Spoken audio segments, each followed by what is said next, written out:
Hi friends, welcome to my dreams world. నేను car keys తీసుకొస్తాను అంటూ లోపలికి వెళ్ళింది చారు. తొందరపడి ఒక కోయిల ముందే కూసింది అన్నాడు రిషి వెటకారంగా. ఇప్పుడు ఈ మనిషి నాతో షాపింగ్కి రాకుండా ఏం చెయ్యాలి? వేసిన ప్లాన్లు అన్నీ వేస్ట్ అయిపోయాయి అని ఆలోచిస్తోంది హర్షి. కాసేపటికి చారు వచ్చి వెళ్దామా అంది. కీస్ ఇవ్వు చారు, నేను డ్రైవ్ చేస్తాను అన్నాడు రిషి. అలాగే అంటూ రిషి చేతికిచ్చింది. అయ్యో అయ్యో, కీస్ కూడా తీసుకున్నాడు, ఇప్పుడు వెళ్ళక తప్పదా అనుకుంటూ ఫ్రంట్ డోర్ తీస్తున్న హర్షిని చూసి హలో వెనక కూర్చో అన్నాడు రిషి. నోరు తెరిచి అలాగే చూస్తోంది హర్షి. నేను వెనక కూర్చుంటాను రిషి, తను కూర్చొనివ్వు అంది చారు. తను ముందు కూర్చుంటే నేను డ్రైవ్ చేయను అన్నాడు రిషి. కావాలని నాకు ఇంకా ఇంకా కోపం వచ్చేలా చేస్తున్నాడు అనుకుని నీ పక్కన కూర్చోవాలని నాకేం సరదాగా లేదు చారు, నేను షాపింగ్కి రాను, నాకు కొంచెం అన్ఈజీగా ఉంది, ఇప్పుడు కార్లో వెళ్తే వామిటింగ్ అయ్యేలా ఉంది, నేను రాను, మీరు వెళ్ళండి అంది హర్షి. అదేంటి వెళ్దామందే నువ్వే రాను అంటావేంటి అని అడిగింది చారు. నేను ఇప్పుడు నా డెసిషన్ చేంజ్ చేసుకున్నాను అంది రిషిని కోపంగా చూస్తూ. నీ నచ్చలు ఏమనాలో కూడా నాకు తెలియట్లేదే అనుకుని సరే చారు, మేడం గారిని నోరు మూసుకొని కారు ఎక్కమను అన్నాడు రిషి. నేను చెప్పాను కదా కారులో అయితే రాను అని రిషి వైపు చూసి చెప్పి చారు మనం నీ స్కూటీ మీద వెళ్దాం, లేదా నీ స్కూటీ కీస్ ఇవ్వు, నేను డ్రైవ్ చేశాను, మీరు నా వెనక కారులో రండి అంది. అసలు ఎందుకు ఇంత మొండిగా చేస్తున్నావు అంటూ హర్షి దగ్గరికి వచ్చి చెయ్యి గట్టిగా పట్టుకున్నాడు. చెయ్యి వదులు బావా. నేను వదలను, ఏం చేస్తావు అన్నాడు గొంతు పెంచి. నేను అసలు ఎక్కడికి రాను అంటూ రిషి చెయ్యి విదిలించుకుని లోపలికి వెళ్తున్న హర్షి చెయ్యి పట్టుకుని ఆపాడు. ఇప్పుడేంటి, నీకు కారులో రావాలని లేదు, స్కూటీ మీద అయితే వస్తావు అంతేనా? అమ్మయ్య, దారిలోకి వస్తున్నాడు. హర్షి ఇదే యాటిట్యూడ్ మెయింటైన్ చేయవే, పని అవుతుంది అనుకుని అవును అంది హర్షి. చారు కార్ కీస్ తీసుకో, స్కూటీ కీస్ ఇవ్వు, మేడం స్కూటీ మీద వెళ్తాను అంటుంది కదా అన్నాడు. హా అంటూ స్కూటీ కీస్ రిషి చేతికిచ్చింది చారు. తనకి ఇమ్మన్నట్టుగా చెయ్యి చూపింది హర్షి యాటిట్యూడ్గా. నువ్వు కార్లో వచ్చాయి చారు అన్నాడు రిషి. అదేంటి అంది హర్షి షాక్ అయ్యి. ఏం మాట్లాడకుండా వెళ్ళి స్కూటీ స్టార్ట్ చేశాడు రిషి. నేను చారు స్కూటీ మీద వెళ్తాము, నువ్వు కార్లో రా బావా. కుదరదు అన్నాడు వాచ్లో టైం చూస్తూ. అయితే నేను చారు కారులో వస్తాను అంటూ కారు ఎక్కడానికి వెళ్తున్న హర్షి చెయ్యి పట్టుకుని వెనక్కి లాగాడు రిషి. ఏంటే ఊరుకుంటుంటే ఎక్కువ చేస్తున్నావు? నా కార్ టైర్లో గాలి తీసావు, చూసినా సరే ఏమనకుండా సైలెంట్గా ఉన్నాను. చారు కారు ఎక్కను, అన్ఈజీగా ఉంది, స్కూటీ మీద వస్తాను అన్నావు. సరదా పడుతున్నావు కదా, స్కూటీ మీద తీసుకెళ్దాం అనుకుంటుంటే నువ్వు ఏం చేసినా ఊరుకుంటున్నా అని లీనియన్స్ తీసుకుంటున్నావా? చంపేస్తాను. ఒంటరిగా నిన్ను ఎక్కడికి పంపేది లేదు, నువ్వు ఎక్కడికి వెళ్ళాలన్నా పక్కన నేను ఉండాల్సిందే. దీన్ని నువ్వు ఎలా తీసుకున్నా నాకు ఓకే, నోరు మూసుకుని స్కూటీ ఎక్కు అన్నాడు కళ్ళు పెద్దవి చేసి. రిషి తన స్టైల్లో వార్నింగ్ ఇచ్చేసరికి ఏం మాట్లాడకుండా సైలెంట్గా ఎక్కి కూర్చుంది. ఇద్దరిని చూసి నవ్వుకుంది చారు. చారుని ఫాలో చేయమని చెప్పి స్టార్ట్ చేశాడో లేదో ఆకాష్ ఎంటర్ అయ్యాడు. ఎక్కడికో వెళ్తున్నట్టున్నారు అన్నాడు వస్తూనే. వెళ్తున్నాం చారు, వాడిని కూడా నీ కార్లో తీసుకురా అని చెప్పి ఇంకెవరికి మాట్లాడే అవకాశం ఇవ్వకుండా బైక్ స్టార్ట్ చేసి ముందుకి పోనిచ్చాడు. చారు ఆకాష్ చేతికి కార్ తాళాలిచ్చి డ్రైవ్ చెయ్యి అంది. నేను డ్రైవ్ చెయ్యాలా? ఓయ్ నేనేమైనా నీకు డ్రైవర్నా అన్నాడు నోరు తెరిచి. లేకపోతే నువ్వు ఓనర్లా దర్జాగా కూర్చుంటే నేను డ్రైవ్ చేయాలా అంది చారు. చారుకు ఒక దండం పెట్టి సైలెంట్గా కారు ఎక్కాడు ఆకాష్. అనవసర విషయాలు మాట్లాడి నా బుర్ర తినకు అంటూ అతని పక్క సీట్లో కూర్చుంది. ఎక్కడికి అన్నాడు ఆకాష్. నాకేం తెలుసు, వారి వెనకాల పోనివ్వు, వాళ్ళు ఎక్కడికి వెళ్తే అక్కడికే. వాళ్ళంటే భార్యాభర్తలు, లవ్ బర్డ్స్, వాళ్ళ మధ్యలో మనం ఎందుకు, మనం ఇంకెక్కడికైనా వెళ్దామా అన్నాడు ఆకాష్. చెప్పులు మొన్ననే కొన్నా, ఎలా ఉన్నాయి అని అడిగింది తీసి చూపిస్తూ. ఈ మాత్రానికే అంత పెద్ద పెద్ద మాటలు ఎందుకు, వాళ్ళ వెంటే వెళ్దాం అని కారు పోనిచ్చాడు ఆకాష్. రిషి హర్షి ఇద్దరు వెళ్తుంటే లాస్ట్ టైం వాళ్ళిద్దరి మధ్య జరిగింది గుర్తొచ్చి గుండె వేగం పెరిగింది. ఇద్దరి మధ్య మౌనం. ఇద్దరు ఒకరితో ఒకరు మాట్లాడుకోలేదు. హర్షిని షాపింగ్కి తనే తీసుకెళ్తాడు కాబట్టి డైరెక్ట్గా తీసుకొచ్చి దిగు అన్నాడు. వెనకే ఆకాష్ వాళ్ళు కూడా వచ్చారు. నలుగురు కలిసి మాల్లోకి వెళ్ళారు. రిషి ఒక పక్కన ఉన్న బెంచ్ మీద కూర్చుంటూ మీరు షాపింగ్ ఫినిష్ చేసుకుని రండి, నేను ఇక్కడే ఉంటా అన్నాడు. అన్నయ్య నేను ఇక్కడే ఉంటా, మీరు వెళ్ళరండి అన్నాడు ఆకాష్ రిషి పక్కన కూర్చుంటూ. వీడితో ఈరోజు ఎలా అయినా బ్యాగులు మోయించాలి అనుకుంది చారు. అదేంటి అలా కూర్చున్నావు? తనని కాదేమో అనుకుని వెనక్కి చూసి చారు తననే చూస్తూ ఉండటంతో నన్నేనా అన్నాడు ఆకాష్. నిన్నే మిస్టర్. నేను నా యూఎస్ ఫ్రెండ్ కోసం ఒక షర్ట్ తీసుకోవాలి. తను అచ్చం నీలానే ఉంటాడు, కోతిలా. వాట్ డూ యూ మీన్ అంటూ పైకి లేచాడు ఆకాష్. చేసిన ఓవర్ యాక్టింగ్ చాలు, కానీ నువ్వు కూడా వాళ్ళతో వెళ్ళరా అన్నాడు రిషి. ఇది అన్యాయం. లేడీస్ షాపింగ్ అన్నయ్య, వెనకాల వెళ్తే మామూలుగా వాడరు అన్నాడు ఆకాష్. నీకేదో ఎక్స్పీరియన్స్ ఉన్నట్టు చెప్తున్నావుగా, వెళ్ళరా అన్నాడు రిషి. రిషి కూడా పర్మిషన్ ఇచ్చాడు. కమ్ ఆకాష్ అని ఈవిల్ స్మైల్ ఇచ్చి ముందుకు కదిలింది చారు. కాసేపు అవి ఇవి చూసి ఏవీ నచ్చక బోర్గా అనిపించింది హర్షికి. చారు, మీరు చూస్తూ ఉండండి, నేను ఇప్పుడే వస్తాను అంటూ షాప్ నుండి బయటకు వచ్చేసి ప్రపంచంతో సంబంధం లేకుండా కూర్చుని మొబైల్ తల దూర్చిన రిషినే కాస్త దూరంలో నుంచుని చూస్తూ ఉంటుంది హర్షి. హర్షి వెనక వెళ్దాం అనుకున్న ఆకాష్ని ఆపి, ఇందాక నన్ను అన్నావు లవర్స్ మధ్యలో మనమెందుకు అని, ఇప్పుడు నువ్వెందుకు ఎగురుకుంటూ వెళ్తున్నావు అంది చారు. హలో మిస్, నేనేం ఎగురుకుంటూ వెళ్ళట్లేదు, నడుచుకుంటూ వెళ్తున్నాను. హర్షి ఒక్కటే ఉంటుంది, కంపెనీ ఇద్దామని వెళ్తున్నా. తనకి కంపెనీ ఇవ్వటానికి బయట రిషి ఉన్నాడు. హర్షి కూడా రిషి దగ్గరికే వెళ్తుంది. నువ్వు ఓవర్ యాక్షన్ చేయకుండా నాకు కంపెనీ ఇవ్వు. ఏంటి అన్నాడు చారుని చూస్తూ. అప్పుడు తనేమంది వెలిగి, కంపెనీ మీన్స్ తోడుగా ఉండమని, వేరేగా కాదు అంది చారు. నేనెప్పటి నుండో వెయిటింగ్, తోడుగా ఉండాలని, లైఫ్ లాంగ్ అన్నాడు చిన్నగా. ఏంటి అంది చారు వినపడినట్టు. నీకు వినపడింది అని నాకు తెలుసు అన్నాడు ఆకాష్. నేనేం వినలేదు. మనం షాపింగ్కి వెళ్దామా అంది చారు ముందుకి కదిలి. మీ ఆడవాళ్ళ మనసు ఎందుకు ఇంత కఠినంగా ఉంటుంది అన్నాడు వెళ్తున్న చారు వెనకే వెళ్తూ. మీలా వెంటపడే వెధవలు ఉంటారు కదా, అందుకు. తన వెంట నడిచేవాడల్లా ఆగిపోయి, అదేంటి అంత మాట అనేసావు అన్నాడు ఆకాష్. వెనక్కి తిరిగి, ఏమైంది, వెధవ అన్నందుకు ఫీల్ అయ్యావా?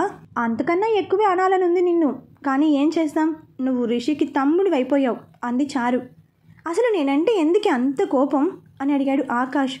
బికాజ్ ఐ హేట్ యూ, అందుకే అంటూ ముందుకు వెళ్తున్న చారుని చెయ్యి పట్టుకుని పక్కకు తీసుకెళ్లాడు ఆకాష్. హే, ఏం చేస్తున్నావు, వదులు అంటూ చెయ్యి విడిపించుకుంది. చూడు చింతపండు, ఇన్ని రోజులు నువ్వు నా మీద కోపం చూపిస్తుంటే నాకు అంతగా ఏమీ అనిపించేది కాదు. ఎందుకంటే అప్పుడు నాకు నీ మీద ఏ ఫీలింగ్స్ లేవు. నాకు హర్షి అంటే చిన్నప్పటి నుండి చాలా ఇష్టం. తర్వాత నాకు ఎవరైనా అమ్మాయి నచ్చింది అంటే అది నువ్వే. నీ పెంకితనం ఇష్టమో, లేదా నీ మొండితనం ఇష్టమో, లేదా నువ్వు రిషి అన్నయ్యని అర్థం చేసుకుంటావు చూడు, ఆ అర్థం చేసుకునే గుణం ఇష్టమో, నన్ను ఎప్పుడూ కోపంగా చూసే నీ కళ్ళు ఇష్టమో, అసలు నాకు నీలో ఏం నచ్చిందో నాకు ఇప్పటికీ స్పష్టంగా తెలియదు. కానీ నువ్వు పక్కనుంటే చాలు అనిపిస్తుంది. నాకు నీ ప్రెజెన్స్ ఎంత ఇష్టం అంటే, నువ్వు ఎన్ని తిట్టినా, ఎంత అసహించుకున్నా నీ వెనకే తిరిగే అంత.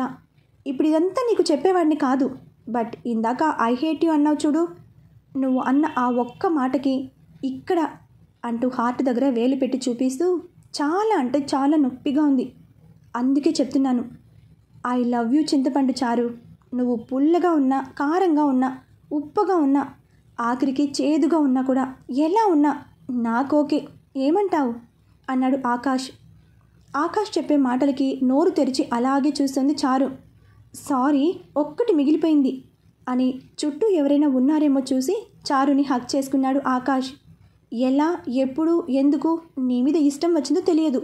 నువ్వు అవునన్నా కాదన్నా, నీ అభిప్రాయం ఏదైనా నాకు ఓకే. అలా అని నిన్ను వదిలేస్తా అనుకోకు. నువ్వు ఒప్పుకున్నా ఒప్పుకోకపోయినా ఇంట్లో వాళ్ళతో ఒప్పించుకుని అయినా నిన్నే చేసుకుంటా. ఇలా అడగకుండా హక్ చేసుకున్నా అని కోపం తెచ్చుకోకు. ఒక్కోసారి మాటలో తెలియని ఫీలింగ్ ఒక్క హగ్లో తెలుస్తుందంట అని చెప్పి షాక్లో ఉన్న చారు భుజాలు పట్టుకుని కదిపి తను మెలుగులోకి వచ్చాక అక్కడి నుండి జంప్ అయ్యాడు ఆకాష్. ఊరుకుంటుంటే వీడిష్టానికి బిహేవ్ చేస్తున్నాడు, ఈసారి అస్సలు వదలకూడదు అనుకుంటుంది చారు. ఇక్కడ రిషినే చూస్తూ ఉన్న హర్షి, ఎందుకు ఇంతలా మారిపోయావు బావా? ఒకప్పుడు నేను మాట్లాడకపోతే మాట్లాడే వరకు బ్రతిమలాడేవాడివి, లేదా 2 తిట్లు తిట్టైనా నా అలకపోయేలా చేసేవాడివి. కానీ ఇప్పుడు మాట్లాడక ఎన్ని రోజులు అవుతున్నా నువ్వు అసలు నన్ను పట్టించుకోవట్లేదు. ఎందుకు ఇలా చేస్తున్నావు బావా? నా మనసులో ఏముందో చెప్పాక నీ బిహేవియర్ ఇలా మారిపోయింది అంటే నేనంటే నీకు ఇష్టం లేదా? అది డైరెక్ట్గా చెప్పలేక ఇలా దూరంగా ఉంటున్నావా? ఇప్పుడే నీ దగ్గరికి వచ్చి అడగాలి అనిపిస్తుంది, కానీ నా కళ్ళలోకి చూస్తూ నువ్వు నో చెప్తే నేను నీ కళ్ళలోకి చూడలేను. అసలు బ్రతికి ఉంటానంటావా? ఎందుకో మనసంతా భారంగా అయిపోయింది హర్షికి. అక్కడ ఉండలేక కన్నీళ్లు తుడుచుకుని వెళ్ళిపోయింది. హర్షి వెళ్ళి చాలాసేపు అయినా తన జాడ లేకపోవడంతో రిషి దగ్గర ఉందేమో అని వచ్చింది చారు. అక్కడ లేకపోవడంతో ఎక్కడికి వెళ్ళింది అని ఫోన్ చేసింది. తనకి కాస్త దూరంలో హర్షి ఫోన్ రింగ్ అవుతూ కనిపించింది. హర్షి హ్యాండ్ బ్యాగ్ ఒక్కటే కనిపించడంతో ఎక్కడికి వెళ్ళిందో తెలియలేదు. వెంటనే రిషి దగ్గరికి పరిగెడుతూ వెళ్ళింది. ఆయాసపడుతున్న చారుని చూసి ఏమైంది అని అడిగాడు రిషి. హర్షిని నువ్వు చూసావా అని అడిగింది చారు. వెంటనే లేచి నేను చూడటం ఏంటి, తను నీతోనే కదా ఉండాలి అన్నాడు రిషి. నాతోనే ఉండాలి, కానీ తను మధ్యలో ఇప్పుడే వస్తాను అని బయటకు వచ్చింది. తర్వాత అంటూ ఆపేసింది. తర్వాత ఏంటి చారు? హర్షి ఎక్కడా? చాలాసేపు అయినా హర్షి రాలేదు. నేను బయటకు వచ్చి చూస్తే తను ఎక్కడా కనిపించలేదు.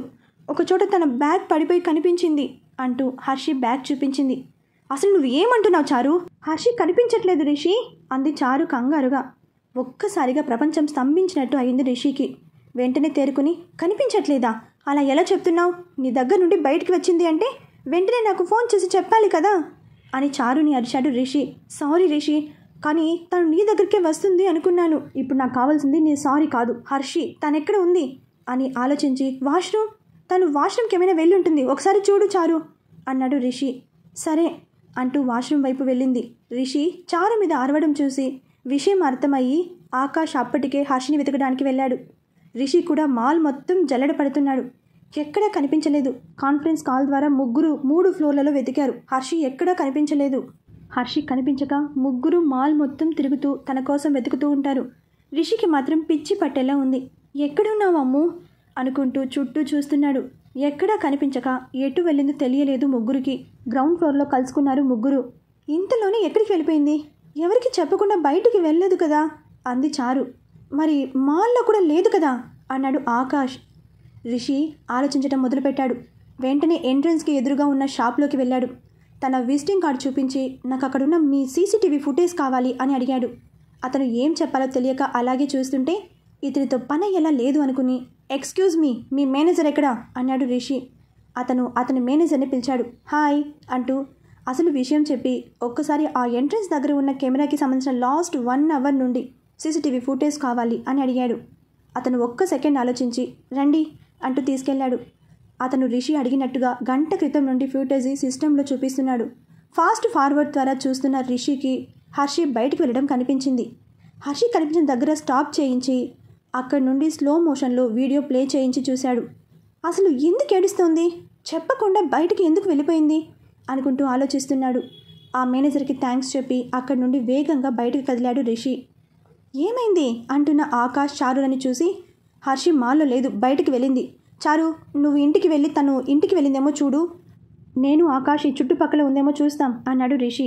సరే అంటూ తను స్కూటీ తీసుకుని ఇంటికి వెళ్ళిపోయింది.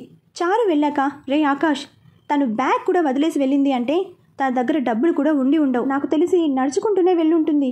ఎంతో దూరం వెళ్ళి ఉండదు. నువ్వు అటు వెళ్ళు, నేను ఇటు వెళ్ళి చూస్తాను అన్నాడు రిషి. సరే అన్నయ్యా అంటూ రిషి చెప్పినట్టుగానే వెళ్ళాడు ఆకాష్. ఎక్కడికి వెళ్ళిపోయావు అమ్ము, ఎందుకే నన్ను టెన్షన్ పెట్టే పనులే చేస్తావు అనుకుంటూ హర్షి ఎక్కడైనా కనిపిస్తుందేమో చూస్తున్నాడు రిషి. అలా కొంత దూరం వెతుక్కుంటూ వెళ్ళాక రోడ్ మధ్యలో ఫుట్పాత్పై ప్రపంచంతో సంబంధం లేకుండా ఏదో లోకంలో ఉండి నడుస్తూ కనిపించింది హర్షి. తనని చూసి ఒక్కసారిగా ప్రాణం లేచి వచ్చినట్లయింది. ఓహ్ అంటూ గట్టిగా గాలి వదిలి రిలాక్స్ అయ్యాడు రిషి. హర్షిని చూస్తూ ఆకాష్కి ఫోన్ చేశాడు. కనిపించింది అని అడ్రస్ చెప్పి అక్కడికి కారు తీసుకుని రారా అని చెప్పి ఫోన్ పెట్టేసి వచ్చే వాహనాలను తప్పుకుంటూ పరుగెడుతూ హర్షి దగ్గరికి వెళ్ళాడు. ఏదో లోకంలో ఉండి నడుస్తున్న హర్షి చెయ్యి పట్టుకుని వెనక్కి లాగాడు. తను లాగిన ఫోర్స్కి వెళ్ళి రిషిని గుద్దుకుని పడకుండా నిలదొక్కుని ఎదురుగా ఉన్న రిషిని చూసి షాక్ అయ్యింది. రా అంటూ చెయ్యి పట్టుకుని లాక్కెళ్ళాడు. ఏం మాట్లాడకుండా సైలెంట్గా రిషి వెనక నడిచింది. వీళ్ళు రోడ్ దాటేలోపు ఆకాష్ కార్ తీసుకొచ్చి వీళ్ళ కోసం వెయిట్ చేస్తున్నాడు. హర్షిని తీసుకొచ్చి ఎక్కు అని గట్టిగా చెప్పి డ్రైవింగ్ సీట్లో ఉన్న ఆకాష్ని దింపి తనెక్కి డ్రైవింగ్ చేస్తున్నాడు. అతను కోపంగా ఉన్నాడని చూసిన ఎవరికైనా అర్థమైపోతుంది. కోపంతో పళ్ళు నూరేస్తూ అప్పుడప్పుడు స్టీరింగ్ని కొడుతూ ఉన్నాడు. అతని కార్ వేగం చూసి ఆకాష్ గుండెలో దడ మొదలైంది. దేవుడా, ఈరోజు ఇంట్లో మహాయుద్ధమే జరిగేలా ఉంది. చాలా రోజుల తర్వాత అన్నయ్యని కోపంగా చూస్తున్నాను. హర్షి ఎంత పని చేశావే ఇప్పుడు నిన్ను ఆ దేవుడే కాపాడాలి అనుకుంటూ వెనక సీట్లో కూర్చుని హర్షిని చూశాడు ఆకాష్. అసలు తనకేం సంబంధం లేదు అన్నట్టుగా కూర్చుంది. దేవుడా, దీనికి ఇన్ని గట్స్ ఎలా వచ్చాయి? ఇప్పుడు అన్నయ్య దీన్ని ఏమంటాడు అని నేను కంగారు పడుతుంటే దీనికి అసలు చీమ కుట్టినట్టు కూడా లేదు అనుకుంటూ కూర్చున్నాడు ఆకాష్. డైరెక్ట్గా ఇంటికి పోనిచ్చి వేగంగా కారు దిగి హర్షి కూర్చున్న డోర్ తీసి తన చెయ్యి పట్టుకుని ఇంట్లోకి లాక్కెళ్ళాడు. లోపలికి వెళ్ళగానే చెయ్యి వదిలేసి వెనక్కి తిరిగి హర్షి చెంప మీద లాగి పెట్టి కొట్టాడు. ఆ సౌండ్కి దెబ్బ తమకే తగిలినట్టుగా చారు, ఆకాష్ చెంప మీద చెయ్యి పెట్టుకున్నారు. రిషి కోపాన్ని చూసిన హర్షి ఇది ముందే ఊహించినట్టుగా పెద్దగా షాక్ అవ్వలేదు. చెంప మీద చెయ్యి పెట్టుకుని మౌనంగా తలదించుకుని ఉంది. నీకు అసలు బుద్ధుందా లేదా పిచ్చేమైనా పట్టిందా? ఏం చేస్తున్నావో కొంచెమైనా తెలుస్తుందా? ఎంత కంగారు పడ్డానో తెలుసా? అయినా నీకెలా తెలుస్తుందిలే. నువ్వెప్పుడు నన్ను టెన్షన్ పెడుతూనే ఉంటావు కదా. నువ్వు చేసే ఈ తిక్కు పనులకి ఈ టెన్షన్తోనే నన్ను ఏదో ఒకరోజు పైకి పంపించేలా ఉన్నావు అన్నాడు రిషి. ఆ మాటకి తలెత్తి ఋషిని చూసింది హర్షి. అతని కళ్ళు ఎర్రగా నిప్పులు కక్కేలా ఉన్నాయి. చూడు, నీకిదే లాస్ట్ అండ్ ఫైనల్ వార్నింగ్. ఇంకోసారి నాకు చెప్పకుండా బయటికి వెళ్ళాలని చూసినా, నాకు తెలియకుండా ఏమైనా తిక్క పనులు చేసినా రిషి అనేవాడిని శాశ్వతంగా మర్చిపోతావు అని వేలు చూపిస్తూ వార్నింగ్ ఇచ్చి గెట్ లాస్ట్ అంటూ తన రూమ్ వైపు తోసి వెళ్ళిపోయాడు రిషి. వెళ్తున్న రిషినే చూసిన హర్షి దగ్గరికి వచ్చి ఎందుకు ఇలా చేసావు హర్షి అంటూ భుజం మీద చెయ్యేసింది చారు. ఎలాంటి సమాధానం చెప్పకుండా తన రూమ్కి వెళ్ళిపోయింది హర్షి. హర్షి గురించి బాధపడుతూ వెనక్కి తిరిగిన చారు ఆకాష్ని చూసి తనకు మాల్లో ప్రపోజ్ చేసిన విషయం గుర్తొచ్చి సీరియస్గా చూస్తుంది. వామ్మో, ఇదేంటి ఇలా చూస్తుంది? ఇక్కడే ఉంటే నన్ను ఏదో ఒకటి అంటుంది. జంప్ అయిపోరా ఆకాష్ అనుకుంటూ మెల్లగా జారుకోవడానికి ట్రై చేస్తున్న ఆకాష్ని చూసి ఆగు అంది చారు ఒక్కసారిగా. దొరికేశాను అనుకుని వెనక్కి తిరిగి పళ్ళన్నీ బయటపెట్టి నవ్వుతున్నాడు ఆకాష్. ఇదంతా నీ వల్లే. నువ్వు నన్ను పక్కకి తీసుకెళ్ళకపోయి ఉంటే ఇదంతా జరిగేది కాదు అంది చారు. ఇది మరీ బాగుంది. వాళ్ళిద్దరూ గొడవ పడితే నువ్వు నన్నంటావేంటి? నువ్వు పక్కకి తీసుకెళ్లడం వల్లే నేను హర్షిని చూడలేదు. లేదంటే నేను హర్షి వెనకే వెళ్ళేదాన్ని. హలో, నేను హర్షి వెనక వెళ్తుంటే వాళ్ళిద్దరి మధ్యలో నువ్వెందుకు అని ఆపింది నువ్వు. రివర్స్లో నన్నంటున్నావా తల్లి? అయినా సరే, ఆ తర్వాత నువ్వు నన్ను నీ మాటల్లో పెట్టావు. నీ వల్లే హర్షిని చూడలేదు నేను. అయితే నా మాటలకి ఎవరో బాగా ప్రభావితమయ్యారన్నమాట. అందుకే చుట్టూ ఏం జరుగుతుందో కూడా చూసుకోలేదు. ఎక్కువ ఊహించుకోకు. నేను అలా అనలేదు. నువ్వు ఎలా అన్నావో నాకు అర్థమైంది, చింతపండు అంటూ చారు 2 బుగ్గలు గిల్లి నవ్వుకుంటూ తన రూమ్కి వెళ్ళిపోయాడు ఆకాష్. దేవుడా, వీడేం చేసినా నాకు ఇప్పుడు కోపం ఎందుకు రావట్లేదు? ఎందుకు ఏం చేసినా తిరిగి ఏం అనలేకపోతున్నాను అంటూ ఆలోచిస్తుంది చారు. తన రూమ్కి వెళ్ళిన రిషి తన కోపాన్ని కంట్రోల్ చేసుకోలేక హర్షిని కొట్టడం గుర్తొచ్చి ఇంకా కోపం పెరిగిపోయి చేత్తో గ్లాస్ టేబుల్ని బలంగా గుద్దాడు. అది ముక్కలయ్యి రిషి చేతికే గాయమైంది. గ్లాస్ పగిలిన శబ్దానికి ఉలిక్కిపడి హర్షి, ఆకాష్, చారు రిషి రూమ్ దగ్గరికి పరుగున వచ్చారు. రిషి, ఏమైంది అంటూ చారు, బావా తలుపు తీయి, నాకు భయం వేస్తోంది అంటూ హర్షి తలుపులు బాధేస్తున్నారు. నాకేం కాలేదు, నేను బాగానే ఉన్నాను, అందరూ వెళ్ళిపోండి అంటూ లోపల నుండి అరిచాడు రిషి. ఒక్కసారి తలుపు తీ బావా అంటూ ఏడుస్తోంది హర్షి. చారు, తనకి చెప్పు నా గురించి పట్టించుకోవద్దని. నేనన్న నా మాట అన్నా విలువ లేని వాళ్ళకి నాకేమైతే ఏంటి? ముందు తనని వెళ్ళిపోమను అన్నాడు రిషి. నేను వెళ్ళను, నిన్ను చూసే వరకు నేను వెళ్ళను, ఇక్కడే ఉంటాను. లోపల నుండి ఎలాంటి రియాక్షన్ ఇవ్వలేదు రిషి. రిషి, హర్షి ఏడుస్తోంది అని చెప్పింది చారు. అయినా ఎలాంటి రెస్పాన్స్ లేకపోవడంతో బావా ఇప్పుడు నువ్వు తలుపు తీయకపోతే నా మీద ఒట్టే అంది హర్షి కోపంగా. కాసేపటికి తలుపు తెరిచాడు. తను తీయడంతోటే లోపలికి వెళ్ళి రిషిని ఫస్ట్ చెంప మీద కొట్టింది హర్షి. ఏం మాట్లాడలేదు రిషి. పిచ్చా నీకు, ఎందుకు ఇలా చేశావు అంటూ కొడుతూ ఉంటుంది. కొడుతున్న తన చేతుల్ని ఒక్కో చేత్తో పట్టుకుని ఇప్పటికైనా తెలిసిందా నువ్వు కనిపించకపోతే నాకెలా ఉంటుందని ఏడుస్తూ ఋషి కళ్ళలోకి చూసింది. ఇందాకటి వరకు కోపంగా ఉన్న అతని కళ్ళు ఇప్పుడు బాధతో వర్షిస్తున్నాయి. అసలు ఏమైంది? నీ రూమ్లో సౌండ్ ఎందుకు వచ్చింది అంటూ బ్లీడింగ్ అవుతున్న రిషి చేతిని చూసి ఎంత పని చేసావు బావా అంటూ అరిచి నాతో రా అంటూ వాష్రూమ్కి తీసుకెళ్లి చేతిని క్లీన్ చేసింది. రిషికి దెబ్బ తగిలింది అనగానే లోపలికి వెళ్ళబోయిన చారు ఆగిపోయి వెనక్కి తిరిగి ఆకాష్ని చూసింది. అన్నయ్యని హర్షి చూసుకుంటుంది అని చెప్పి అక్కడి నుండి వెళ్ళిపోయాడు ఆకాష్. తను వెళ్ళాక చారు కూడా తన రూమ్కి వెళ్ళిపోయింది. హర్షి కళ్ళలో నుండి నీళ్లు వస్తూనే ఉన్నాయి. రెప్ప వేయకుండా హర్షినే చూస్తున్నాడు రిషి.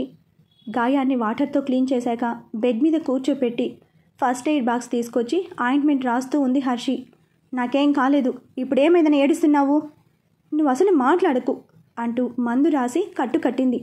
కోపం నా మీద అయితే నువ్వెందుకు పనిష్ చేసుకుంటున్నావు? ఇది నాకు ఇంకా బాధనిస్తుంది బావా. ఇంకోసారి నీకు చెప్పకుండా నేను ఎక్కడికి వెళ్ళను.